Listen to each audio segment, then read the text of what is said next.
Imagine taking like a 4.5 hour, incredibly high stakes math.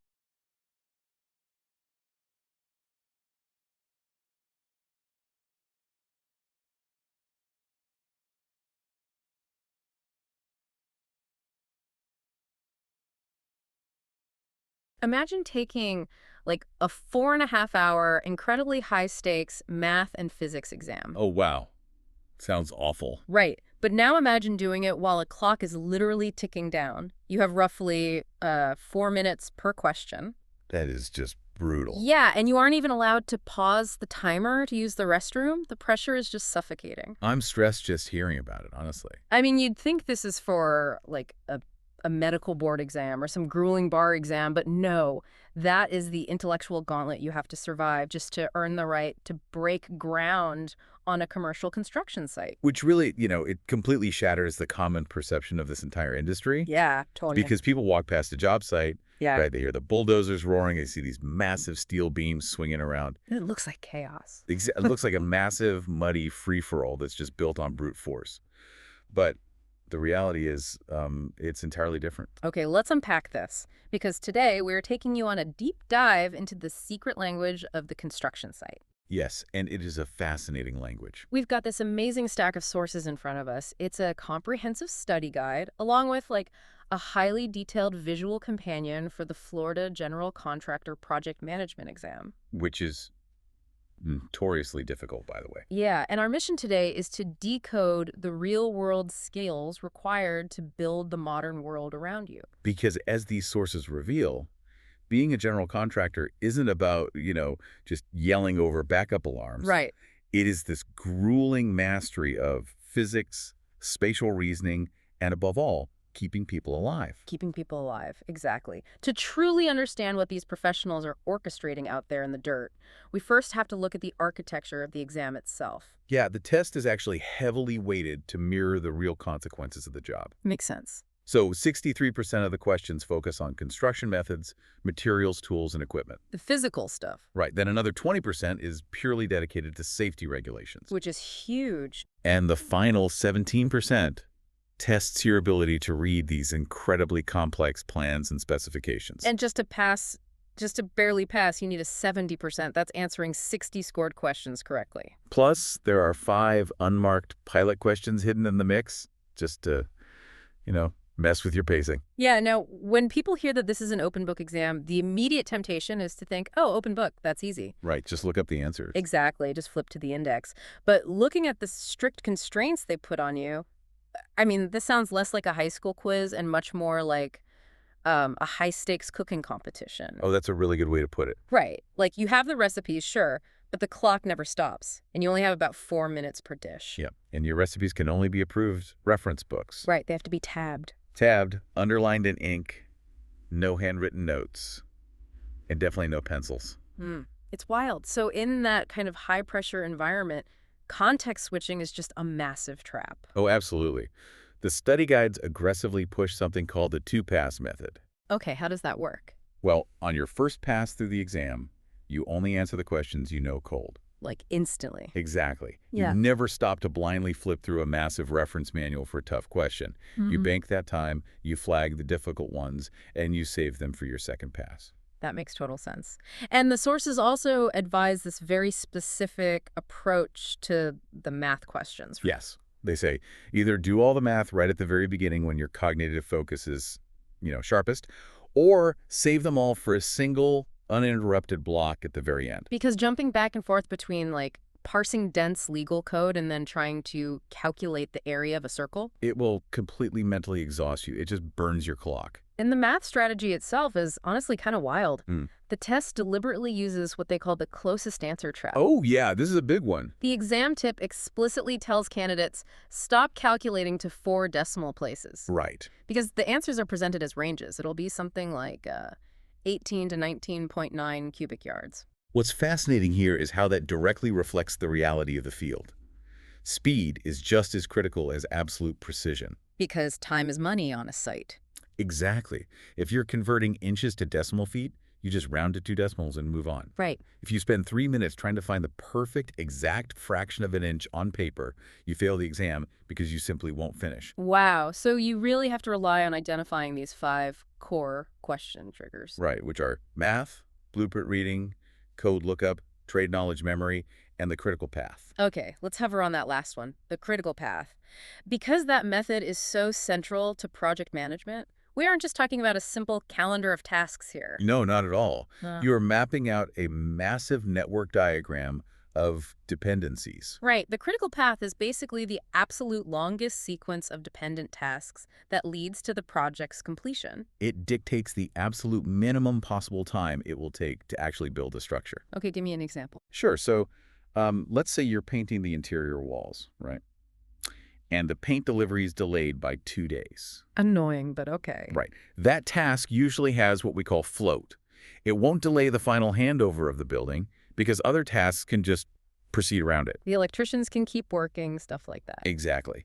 But if the delivery of the foundation rebar is delayed by 2 days and redar is on the critical path, Oh boy, the entire completion date of this multi-million-dollar project gets pushed back by 2 days. because you literally cannot pour concrete without rebar. And you cannot frame walls without concrete. Wow. So calculating the critical path on this exam means doing like a forward pass to find early start and finish dates, and then a backward pass for the late dates. Just to figure out which single tiny task will ruin the entire budget if it slips by an hour. It is intense. But okay, assuming you survive this absolute mental marathon, you actually get to start a project. Finally. And since 63% of this test is on methods and materials, we have to start exactly where every single building starts.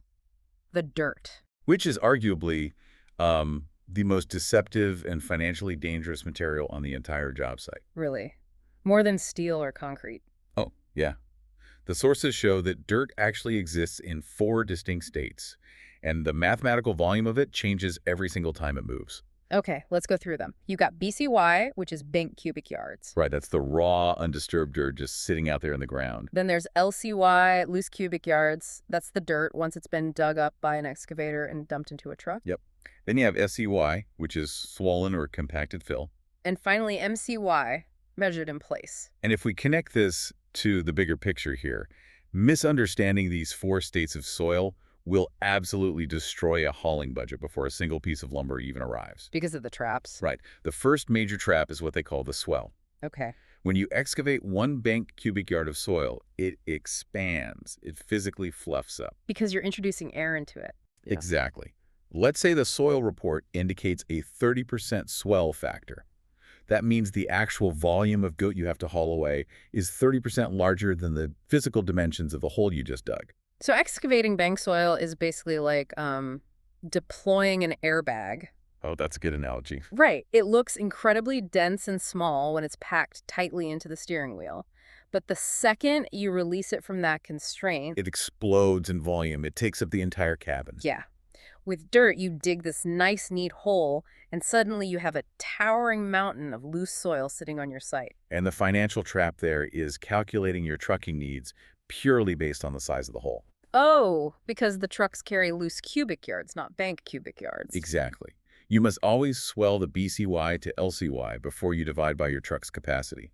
Otherwise, you run out of trucks while you still have like hundreds of tons of dirt blocking your foundation crew. That sounds like a nightmare. And then there's the opposite problem, right? Compaction loss. Yes, this is when you bring dirt in. Bringing dirt in to fill a hole and create a stable foundation is kind of like cooking spinach. Okay, I love these food analogies. Well, think about it. You dump a massive pile of fresh spinach into the pan, apply heat or, in the contractor's case, heavy mechanical compactors to violently force out the air voids. Right. And suddenly it cooks down to almost nothing. It really does. And the goal of that compaction is to hit a specific target called the Proctor test result. Right, the Proctor test. Which identifies the soil's optimum moisture and its maximum dry density. But because you are mechanically removing all that trapped air, the soil shrinks significantly in volume. Okay, so run the math for me on that. Sure. All right. Let's say you need to fill a 100 cubic yard hole with perfectly compacted soil, and your compaction loss is 20%.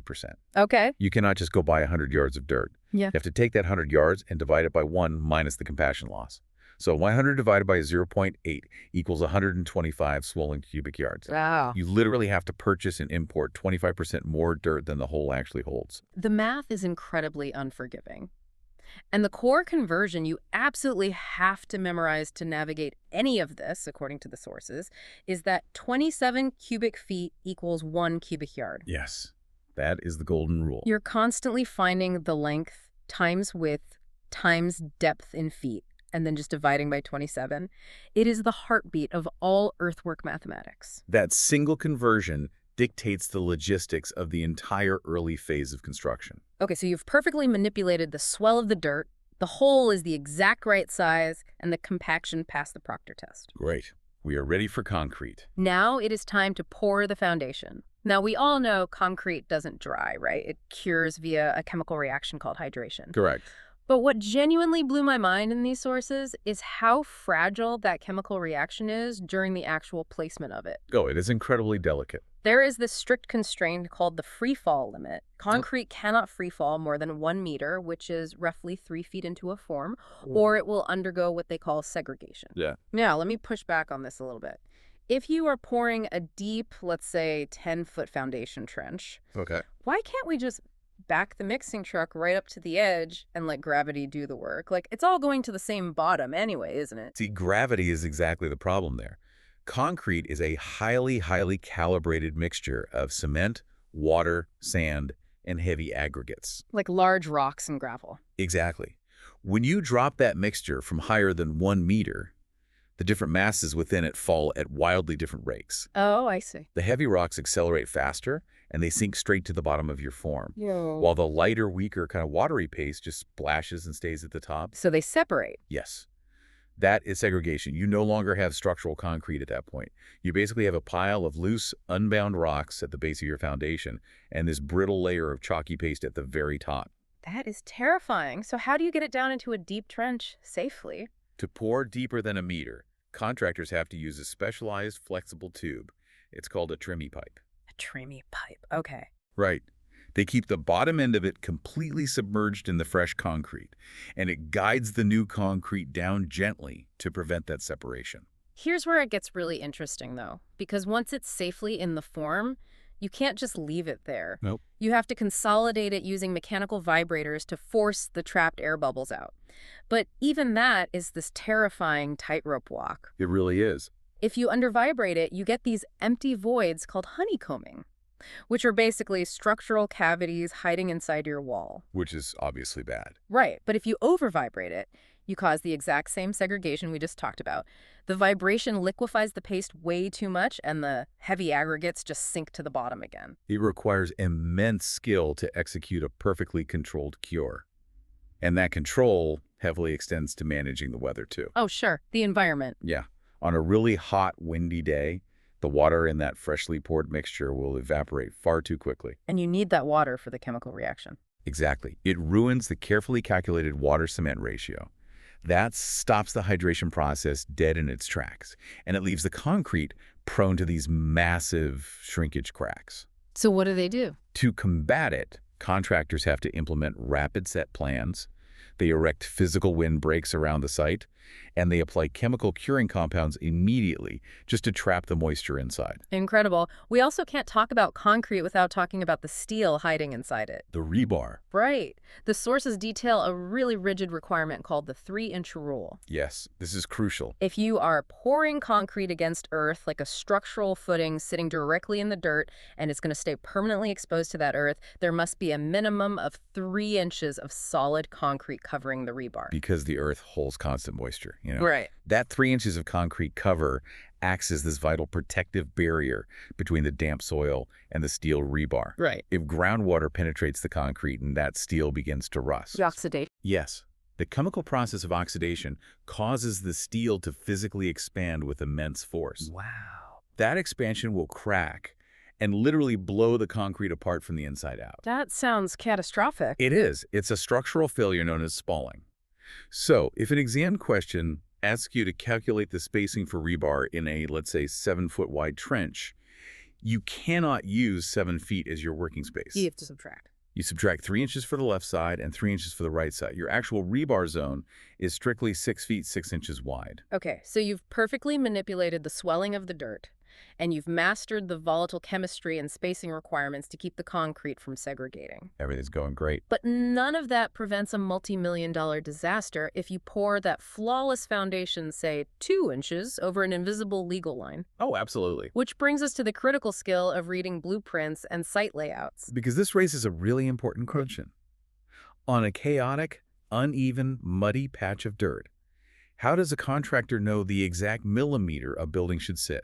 Right. It all starts with something called the benchmark. And the sources define the benchmark as a fixed, completely immovable point on or near the site with a known, verified elevation.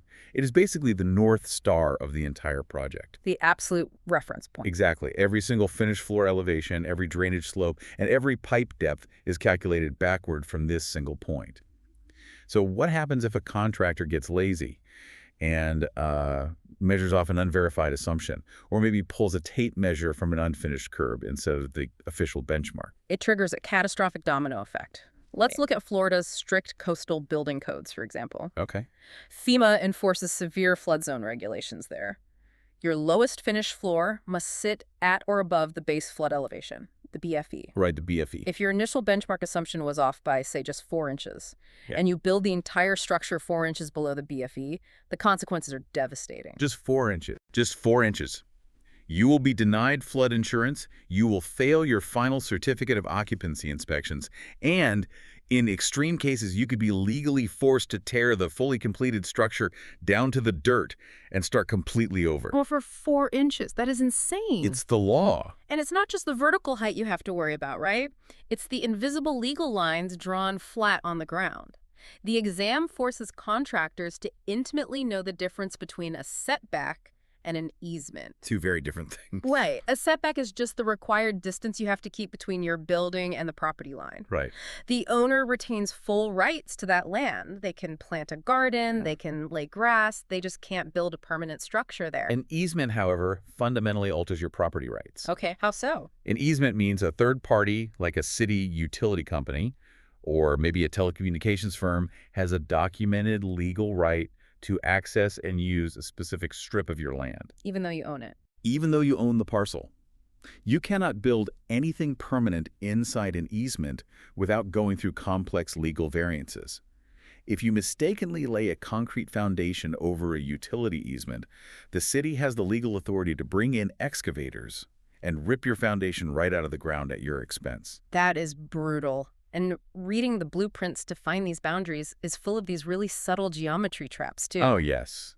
The test loves those. My favorite one from the study guide is the roof trap. If you're looking at a standard gabled roof, the architectural plans will often give you the span of the building, which is the total horizontal width from outside wall to outside wall. Right, the total distance across the whole structure. Exactly. Now, if the span is 58 feet, human nature makes you want to just use 58 feet as the run to calculate the slope and height of the roof. But you can't. Right.